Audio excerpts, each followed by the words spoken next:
दूसरा के नाम के मेहंदी रचा के भइलू चीज पराई प्रीतिया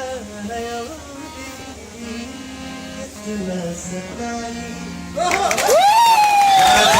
दूसरा जान दे दी कोई, अब दूसरा जान दे दी।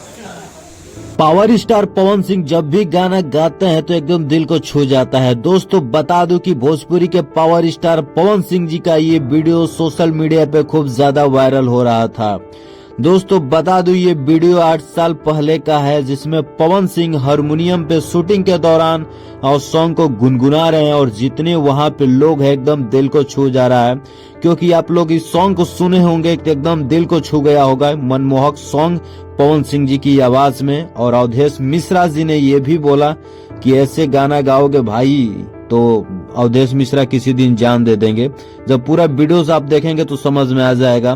क्योंकि पावर स्टार पवन सिंह जी को ऐसे नहीं कहा जाता है पावर स्टार, क्योंकि इनके गले में खुद सरस्वती माँ कहा जाता है कि विराजमान है, और जब भी गाना गाते हैं तो दिल को छू जाता है। आपकी क्या राय है कमेंट करके जरूर बताइएगा, और इस वीडियो को ज्यादा से ज्यादा जरूर शेयर कीजिएगा।